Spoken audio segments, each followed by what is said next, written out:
Our top story and fast-paced developments taking place in the Mahua Moitra cash for query case. Now BJP MP Nishikant Dubey, who's one of the original complainants, has in fact posted on his social media handle about Lokpal actually accepting his complaint, and he also said that the Lokpal action has in fact started.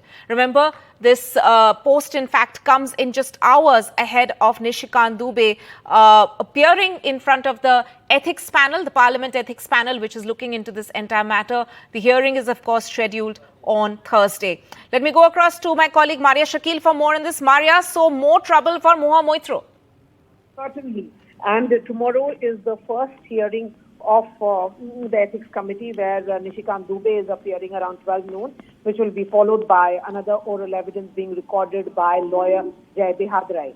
And before that, this tweet being put out by Nishikant Dubey, remember he had approached Lokpal, in which now he has received that his complaint has been received and a diary number issued, which means that the investigation as per the Lokpal will also begin, which means certainly that when there are multi-agency which is now looking into this entire cash for query investigation or case or scandal that has been against Mahua Moitra, the TMC MP.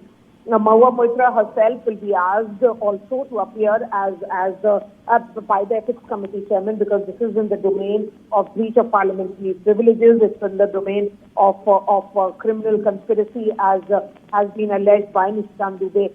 So, with Darshan Hiranandani's affidavit, Tanima, it has taken a whole new turn, where he has said that he in fact used the login ID and password of Mahua Moitra as a Lok Sabha MP, and he used that to post questions directly from his login, from her login, which he used in Dubai.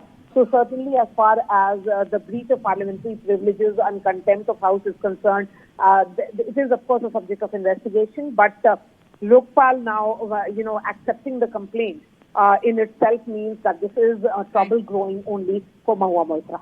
Maria Shakil there, thank you so much for joining us with that update.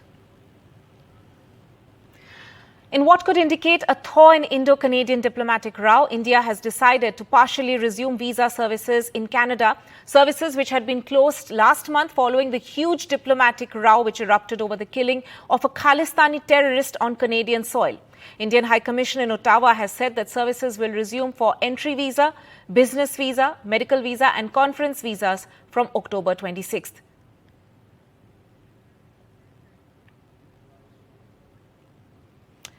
Now, Israel has once again pushed for India to designate Hamas as a terror organization. Israeli Ambassador Naor Gilon remarked this evening that they have put forth this demand earlier as well, and added that Prime Minister Modi was one of the first world leaders to condemn the October 7th attack as a terror attack. I would say maybe about the Indian response that was really, first of all, at the official level, Prime Minister Modi ji was among the first leaders in the world to come out with a very clear statement. Already Saturday afternoon, around 4:30, 4:45, I think, his tweet. And this was before we understood the full magnitude of what happened. And also in accordance with what Prime Minister Modi tweeted, I think that it's also time to officially designate Hamas also in India as a terror organization. I'm joined by my colleague Uma Shankar for more on this. Uma, so once again we can see Israel pushing for India to actually designate Hamas as a terror organization. जी बिल्कुल, देखिए इस आतंकी हमले के बाद जिस तरीके से प्राइम मिनिस्टर मोदी ने ट्वीट किया और उन्होंने इसको आतंकवादी हमला करार दिया, और जिस तरीके से भारत का पोजीशन रहा है कि जो आतंकवादी हमला है वो किसी भी देश के लिए खतरनाक है।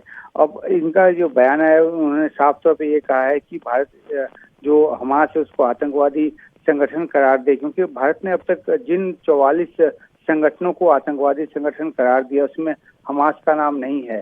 तो इसके बाद इजराइल की तरफ से एक बार फिर से कोशिश हो रही है कि भारत जो है वो हमास को आतंकवादी संगठन करार दे।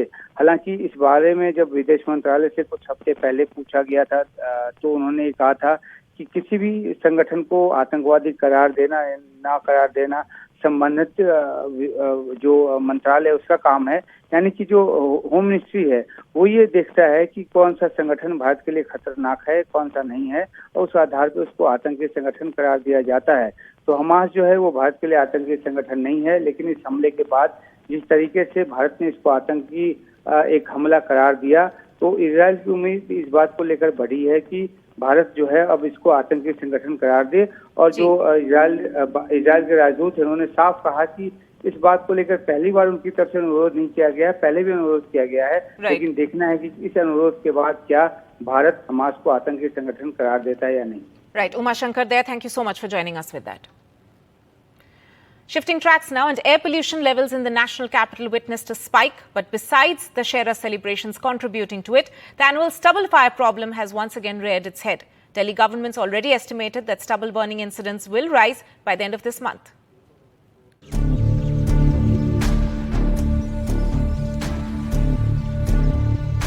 The pollution season in the national capital has begun. Day after the Shera celebrations, Delhi residents woke up to this. Readings from multiple areas in Delhi showed the air quality to be in poor category and in few parts in very poor category.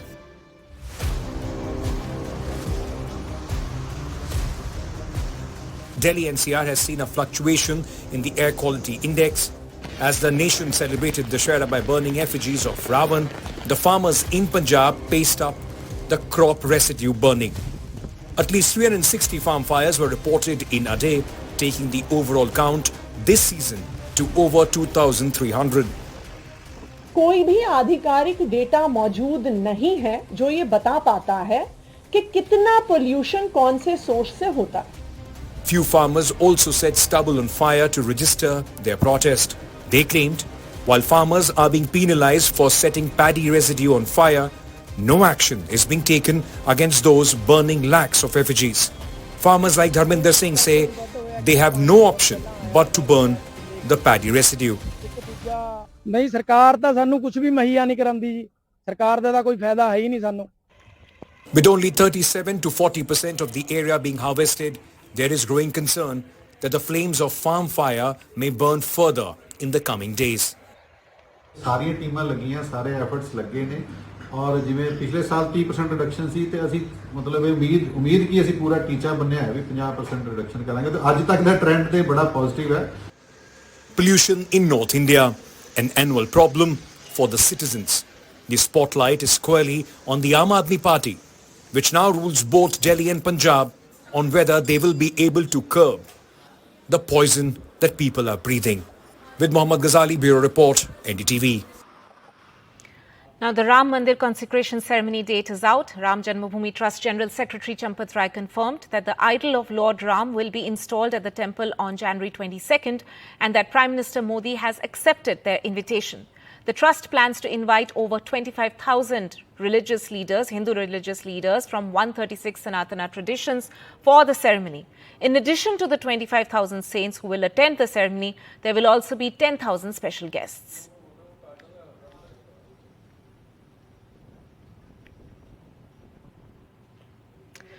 Now, a month ago in Ujjain, Madhya Pradesh, the picture of a blood-soaked, half-naked victim knocking on many doors had shocked the entire country.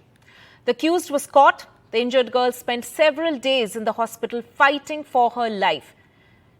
That remained in the news for some time. The government made big promises. Now she's reached her home. Her health has recovered, but the wounds of the hollow government promises remain. Exactly 1 month back, these images shook the nation. An auto rickshaw driver allegedly brutally raped her. Then she was seen half naked, her clothes soaked in blood, pleading for help on the streets of Ujjain. But everyone turned a blind eye. A priest at an ashram took her to the police and then to the hospital. The accused was promptly nabbed and the Shivraj Singh government made tall promises. Life went on. उसने मध्य प्रदेश की आत्मा को घायल किया. बेटी मध्य प्रदेश की बेटी है. उसकी हर तरह से हम चिंता करेंगे. Festivals were celebrated, the state went into election frenzy. On the 12th of October, she was discharged and she returned home. Few days later, NDTV went on to check on how she was doing in her village near Satna. We found the scared rape survivor in fear, in a hut, the smoke from a smoldering stove, the condition of her house tell a tale of complete apathy. A month ago, she was struggling between life and death. Today, she fetches water with her aunt, walking 300 meters from the house. वापस आने के बाद यहाँ के जो जिला प्रशासन है, इससे कुछ लोग मिलने आए आपके पास में अभी तक? हाँ, तो जो जिला के कोई नहीं आया मेरे पास। किसी प्रकार की कोई योजना आएगा? क्या साधन है आपका? आएगा कैसे, मतलब परिवार कैसे चलाते हैं आप लोग? हो गया है धंधा, अपन खवाएं पियाएं न चाहिए का बेचे नहीं से खाएं। किनसे? बकरी से। बकरी को चराने से? हाँ। अच्छा, इसको चलाकर जो है इसे दूध बेचते हैं? दूध बेचे नहीं हुई, बच्चा पिया दिए। The family says that this hand pump is a symbol of untouchability in the village. The rape survivor belongs to the Dohar community, a scheduled caste. Her brother alleges that the village sarpanch and the administration do nothing for them because they are from a lower caste. There are about 700 voters in the village, half of whom are from upper caste, the other half are Dalit. हम नहीं चाहते हैं sir, हमारे अभी कोई बड़ी जाति के होता सर तो सर ये पूरा जिला के लोग वो होते, हमारे छोट जाति के हैं तो हमारा कोई सुनवाई नहीं हो रहा sir. Statistics shows that the crime against Dalits in Madhya Pradesh are higher than the national average. 50,900 incidents of crime against scheduled caste were reported in the country in 2021. In Madhya Pradesh, this figure was 7,211. The crime rate against scheduled caste in the country in 2021 was 25.3%, while in Madhya Pradesh it was 63.6%. Neighbors says the maximum help the family got after returning home was rupees 1,500 from a BJP candidate. अभी तक तो sir यहाँ सरकार कोई योजना नहीं दे रही है। हालत वही उज्जैन वाली दवा गोली उसकी चल रही है। अभी स्थिति उसकी ठीक है, बोलने चालने लगी है। अभी तो कोई नहीं आए सर, एक घरवास साहब आए थे जी, जानकारी उनको मिली है तो आए हैं उसके घर, मिले हैं उसके बाप से, उज्जैन में उसकी लड़की थी। बस इतनी जानकारी है सर मेरे को, और बाकी शासन प्रशासन कोई लाभ उसको अभी तक नहीं मिला। जानकारी तो है लेकिन अभी तक उसको कोई अभी लाभ नहीं मिला है। लेकिन अभी सुरेंद्र सिंह गहवाल जी आए थे तो उसके लड़के को 1500 रुपए दे के गए थे, थोड़ा बहुत ये सब्जी भाजी के लिए, और मेरे को कोई जानकारी नहीं। शासन प्रशासन से कोई भी नहीं आया? ना कोई नहीं आया। We asked the government about this apathy. The response: ये हमारी जिंदगी का मिशन है, बेटी और बहन का आदर और सम्मान करना और उनका सशक्तिकरण। कितनी सीटें?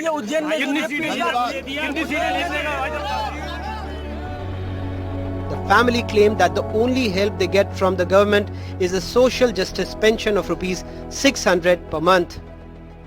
Ladli Lakshmi, Ladli Behna, Nari Samman Women Reservation. Every party is making dozens of promises in the name of women, but the reality becomes clearer as soon as you reach to the Ujjain rape survivors' house in Satna.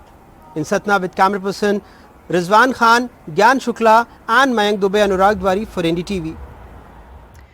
With that, we'll slip into a short break. News and updates will continue on the other side.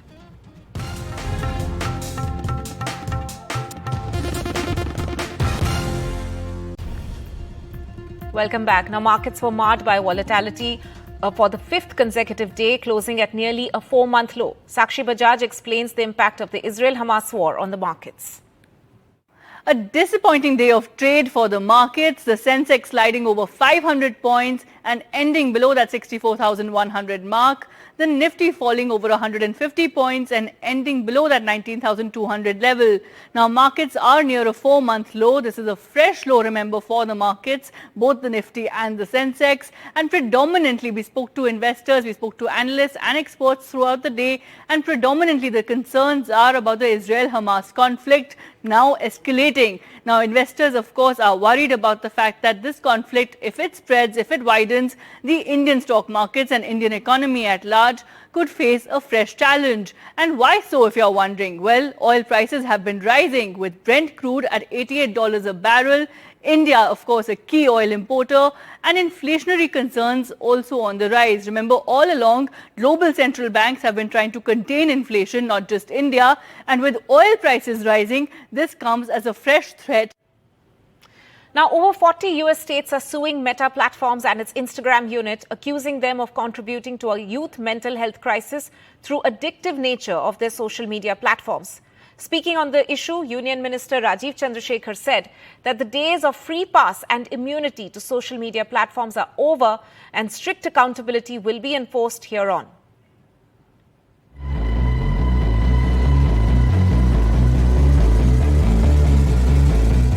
World of social media is having a negative impact on young minds, distracting them, disrupting their sleep and exposing them to bullying. This is why 40 US states have sued Meta, the parent company of Facebook and Instagram. In India too, a debate has opened up about social media addiction and the impact on youngsters. Days of this free pass and immunity to the platforms are over. In fact, in America, the states have claimed that social media platforms are exploiting youth for profit. ये जो platforms हैं, खास तौर पर Facebook और Instagram, ये बच्चों की जो मेंटल हेल्थ है उसको बहुत ही नकारात्मक रूप से प्रभावित कर रहे हैं। तो पहली बार इस तरह के महत्वपूर्ण लीगल कदम उठाए गए हैं, मुकदमे अब दर्ज हो गए हैं। अब आने वाला समय बता पाएगा कि किस तरह की एविडेंस जो है वो प्रोसिक्यूशन साबित कर पाएगी इस मामलों में। As per one survey by the Government of India, about 40 crore people are connected to different platforms of Meta. Most of them are above 18 years of age. That means approximately 40% of India's population is connected to some social platform or the other. बच्चे कुछ नहीं सुनते हैं, न खाना खाते समय, mobile सोने समय, यदि बाथरूम में उन लोग का ये हो तो उन लोग बाथरूम में भी लेके चले जाते हैं। बच्चे उम्र से पहले बड़े हो जा रहे हैं। देयर इज एडल्ट स्टफ जो कि छोटे बच्चों के हाथ में नहीं लगना चाहिए। बचपन मतलब छोटे में ही वो बड़े हो जा रहे हैं और उनका माइंडसेट एक प्रॉपर तरीके से डेवलप करना चाहिए, वो नहीं कर पा रहा है। Are the social media platforms becoming more and more unsocial or antisocial? The world is now debating on this aspect. On an average, a normal person spends about 2.5 hours surfing. So, normally put, if you survive for 75 years, about 5 years you spend surfing. In New Delhi, this is Neeta Sharma reporting for NDTV. And finally, superstar Rajinikanth shared a blockbuster photo of himself with his co-star, and not just any co-star. He shared a photo with the one and only Amitabh Bachchan. The duo will be co-starring once again. Rajinikanth captioned the post, and I quote, "After 33 years, I'm working again with my mentor, the phenomenon Shri Amitabh Bachchan." Needless to say, the photo of the two megastars is going viral.